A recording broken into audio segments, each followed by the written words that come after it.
খেচা, ভাবছি বারা বিয়েটা করে নেব। হ্যাঁ বল্টুদা, করে নাও। অনেকদিন হলো কারো বিয়ে খাইনি। না রে বল্টু, এই কাজ কোনোদিনও করিস না, জীবনে পুরো পঙ্গা মারা যাবে। কি বলছিস কি রে? হ্যাঁ রে বল্টু, সত্যি বলছি। না হেগে শান্তি, না খেয়ে শান্তি, না ঘুমিয়ে শান্তি। জীবনে কোনো কিছুতে শান্তি পাবি না বারা। যতদিন বারা সিঙ্গেল আছিস ততদিন ভালো আছিস। ঠিক বলেছিস বারা, বিয়ে না করাটাই ভালো। চল খেচা, অনেক রাত হয়ে গেছে, এখন বাড়ি যাই। হ্যাঁ বল্টুদা, চলো। আমার স্বাদ না মিটিল, আশা না ফুরিল, সকলে ফুরায় যায় মা।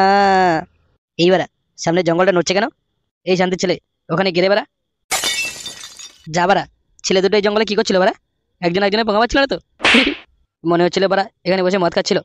শান্তির ছেলে, এই জঙ্গলে ঢুকে মদ খাওয়া এমন ভয় দেখিয়েছি না, আর কোনোদিন এই জঙ্গলে মদ খেতে আসবে না বারা। না বারা, অনেক রাত হয়ে গেছে, এখন বাড়ি চলে যাই বারা।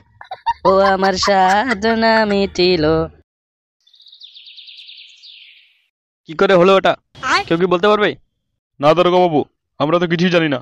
ছি ছি, কি অবস্থা এই পোতবাড়ি গ্রামের! একটা বাচ্চা মেয়েকেও ছাড়লো না। যে শুয়োরে বাচ্চা করেছে, ওই শুয়োরে বাচ্চা রাস্তায় ফেলে মারা কেটে দেওয়া উচিত। দূর বারা, সকাল সকাল বাইরে তো হাল লাগিয়েছিল বারা। শান্তিতে বারা একটু ঘুমোতে দেবে না বারা। না বারা, যাই গিয়ে দেখে আসি।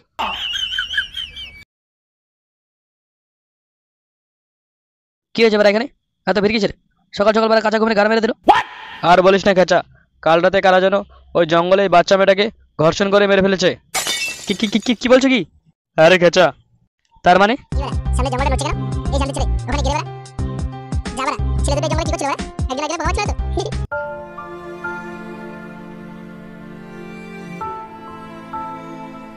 কে রে খেচা, তুই একা একা ক্লাবে কি করছিস? কাল রাতে কি বউয়ের সাথে ঝগড়া করছিস নাকি? না রে বল্টু, কাল রাতে জঙ্গল দিয়ে যাওয়ার সময় আমাকে দেখে জঙ্গল থেকে দুটো ছেলে দৌড়ে পালালো। আমি ভেবেছিলাম ওরা মদ খাচ্ছিল মনে হয়, কিন্তু আমি বুঝতে পারিনি ওই শুয়োরে বাচ্চাগুলো ওই বাচ্চা মেয়েটার।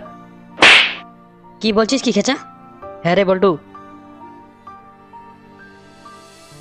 বল্টুদা, বল্টুদা, কি হয়েছে রে বাঞ্চত? এত করে চিল্লাচ্ছিস?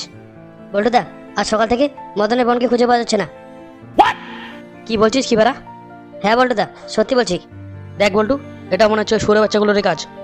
এই কথা, মদন কোথায় রে? ওরা পুলিশের কাছে গেছে। এই খেচা, চল তো গিয়ে দেখি কি হয়েছে।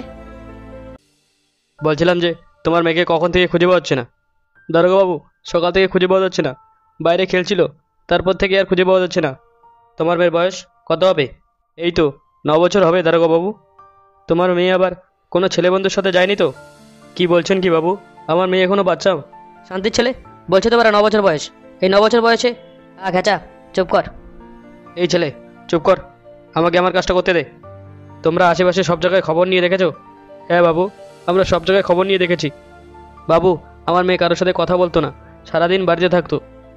আচ্ছা ঠিক আছে, তোমরা এখন যাও, কোনো খবর পেলে জানাবো। বল্টুদা, কি করবো আমরা এখন? আমরা আর কি করব? যা করার ওই পুলিশ করবে। না রে বল্টু, ওই শান্তির ছেলেগুলো কিছুই করবে না, যা করার আমাদেরই করতে হবে। খেচা, পিঙ্কি। কাঁদিস না মদন, যে করেই হোক আমরা পিঙ্কিকে খুঁজে আনবো। এই বিনোদ, বিনোদ, কি হয়েছে ঘটিদা?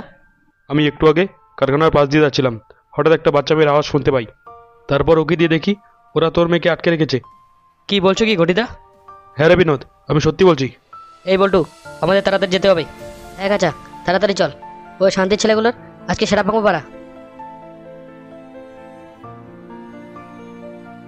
এই বোকাচোদা, যা করা তাড়াতাড়ি কর, এরপর এটাকে ফেলে জলে ফেলে দিতে হবে। ঠিক আছে।